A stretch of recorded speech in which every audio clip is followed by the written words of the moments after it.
व्यक्त करतो.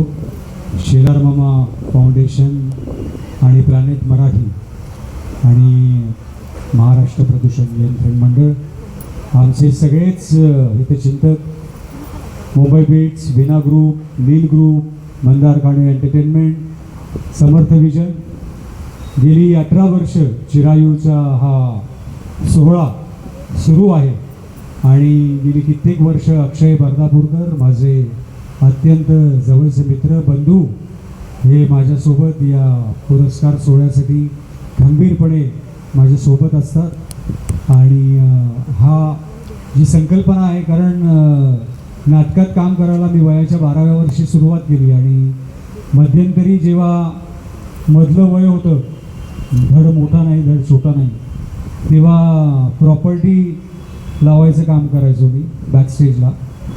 तर तेव्हापासून माहीत होतं की बॅकस्टेजवाल्यांना किती काय काय गोष्टीचे सामने करावे लागतात, त्यांचं कसं जीवनशैली असते, काय काय.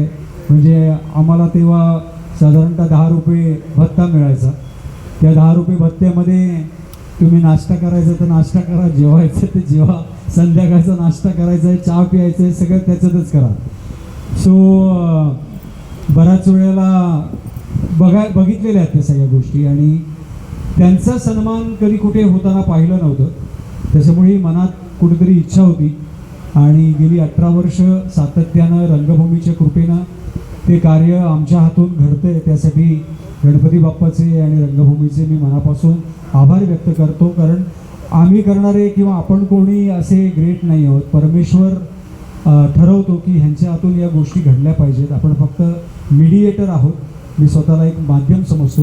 लोकांना सहकार्य करणं किंवा हे सगळे सोहळे आयोजित करणं आपण फक्त माध्यम आहेत, पण परमेश्वर आपल्याला ती ताकद देतो. तुमच्यासारखे सगळे हितचिंतक आमच्यासोबत असतात, आमच्यासोबत आहेत, म्हणून आम्ही हे करू शकतो. जसं अक्षय आहे तसे विलास काका आहेत.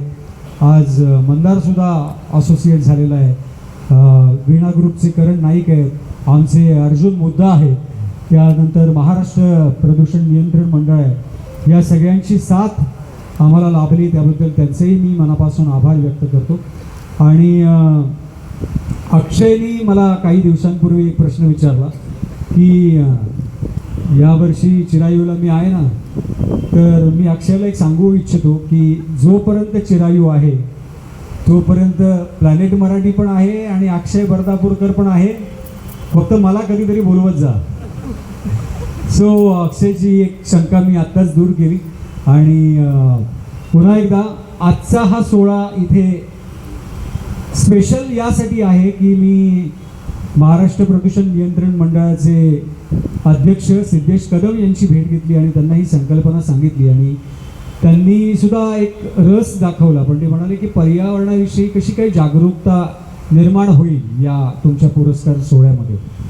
तर मी त्यांना म्हटलं की आमच्या क्षेत्रातली खूप अशी मंडळी आहेत जे पर्यावरणाचं रक्षण करणं आणि पर्यावरणाचं निसर्गाचं रक्षण करणं याच्यासाठी खूप मोठं कार्य करतात आणि त्या कार्य करणाऱ्या व्यक्तीला पर्यावरण स्नेही हा पुरस्कार देऊन आपण या कार्यक्रमामध्ये गौरव केला तर तो एक उचित सन्मान होईल आणि आम्हाला सुद्धा कुठेतरी प्रेरणा मिळेल.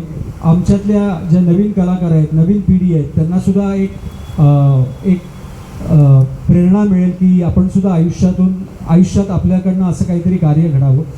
सो तो पर्यावरण स्नेही हा पुरस्कार सुद्धा दिला जाणार आहे. नाव थोड्या वेळातच जाहीर होईल. तुम्हा सगळ्यांना इथे लक्षात आलं असेलच, पण तरीही मी ते थोडंसं अजून झाकून ठेवण्याचा प्रयत्न करतो.